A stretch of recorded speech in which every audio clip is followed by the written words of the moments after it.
Vous parlez des mots que ces stars-là ont utilisés qu'on n'oubliera jamais. Est-ce que vous pouvez nous en dire plus? Voilà, j'ai écrit ce livre effectivement parce que, comme vous tous, quand j'allume la télé le matin, j'entends des mots de la part de certains médias, certains politiciens. Et là, j'ai été particulièrement choquée, frappée. Vous savez, on s'énerve souvent devant notre télé tout seul. Mais il peut pas dire ça, voilà. Moi, c'est un côté cathartique. J'ai besoin par moment d'écrire et d'exprimer. Et là, j'ai exprimé que j'ai trouvé que les mots de Mbappé m'avaient choquée. Alors, c'est des mots que je n'oublierai jamais. C'est-à-dire, quand il a parlé de Naël, il a parlé effectivement d'un petit ange. Tout le monde a retenu cette expression et je trouve qu'il y a des expressions comme ça qui restent collées à certaines personnalités. Elles se rendent pas compte, mais comme je dis à Kylian Mbappé à travers ce livre, votre ange vous poursuivra. Je lui dis, je pense que c'est quelque chose que l'on n'oubliera pas. Là aujourd'hui, on est en 2023 et on a tendance à penser que c'est passé comme une lettre à la poste. Mais je pense que avec les années, l'évolution, la politique et autres, je pense qu'on reviendra sur ces mots et on lui rappellera sans cesse qu'il a dit que Naël était un petit ange, alors que, bon, me concernant, c'est pas un petit ange, même si effectivement, paix à son âme, il est décédé. Mais on sait que Naël, effectivement, a eu je ne sais combien de faits d'infraction, il n'a jamais obtempéré, c'était pas la première fois.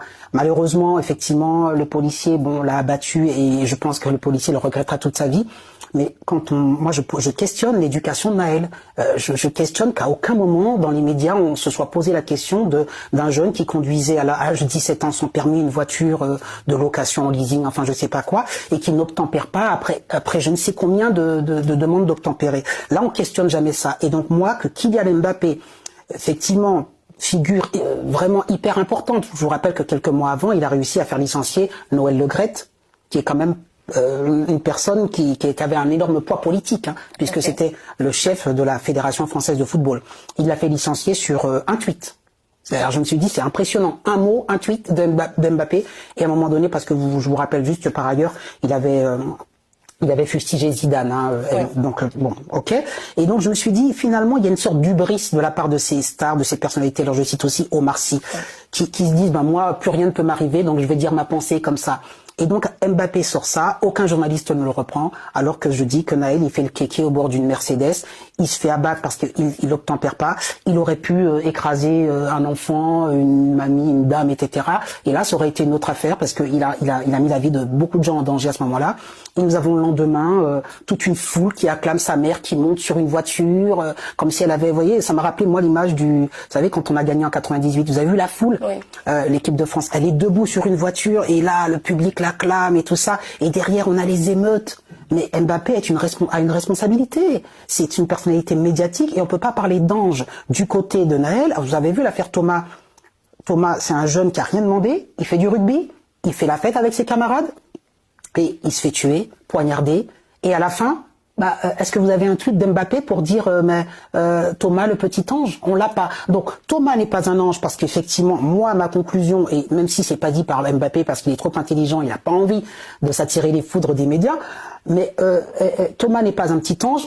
Naël est un ange.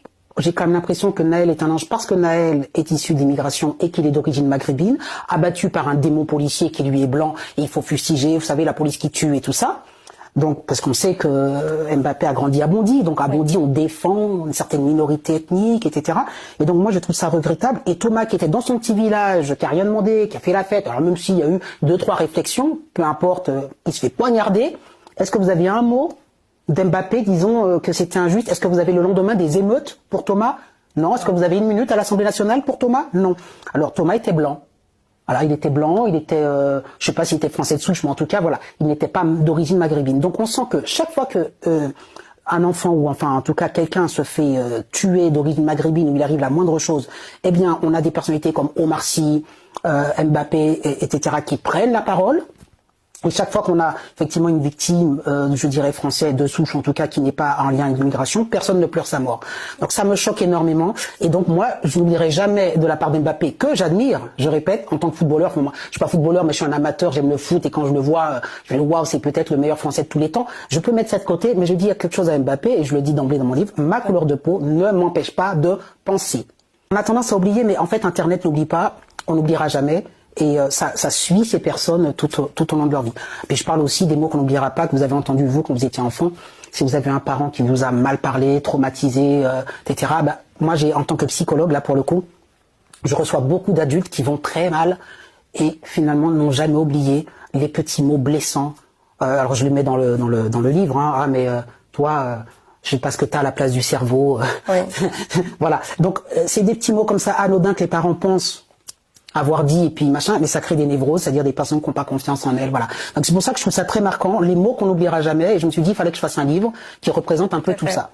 Et vous dites d'ailleurs à ce propos, je vous cite dans votre livre, page 13, vous dites « Je pense avec regret qu'il n'a pas su se défaire du complexe de ses ancêtres pour devenir un vrai Français. » Eh oui. Qu'est-ce qu'un vrai Français? Et je suis triste de devoir le dire de la part d'Mbappé, qui porte le maillot de l'équipe de France, et bon, qui est né, qui a grandi à Bondy, enfin...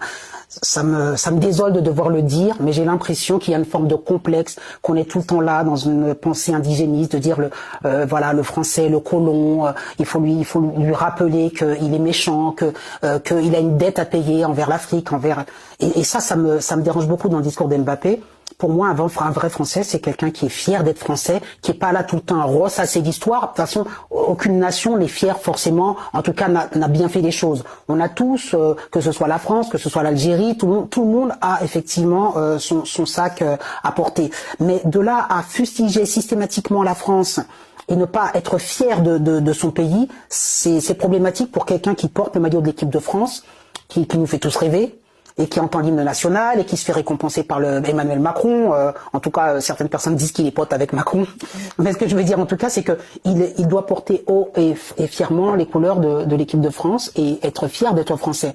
Et pour moi, à travers ce tweet concernant Naël, eh bien là, il nous montre finalement qu'il est toujours dans une sorte de dichotomie entre les blancs, les noirs, les policiers blancs qui tuent, les arabes, et ce vieux discours, d'ailleurs je l'ai aussi entendu de la part de Jules Koundé, hein, qui a dit c'est toujours aux mêmes qu'arrive le fait de se faire tuer quand ils commettent des erreurs, et comme sous-entendu les mêmes c'est les noirs et les arabes, et donc contre les blancs qui tuent les noirs et les arabes. Et quand on est français, moi je me sens très français, je suis né à Paris 19e, eh bien, je vais vous dire un truc, une confidence, ça peut être choquant, mais je ne me vois pas, je ne me vis pas noir. C'est-à-dire que je ne fais pas la distinction quand j'arrive dans une pièce, je ne compte pas le nombre de blancs, le nombre de noirs.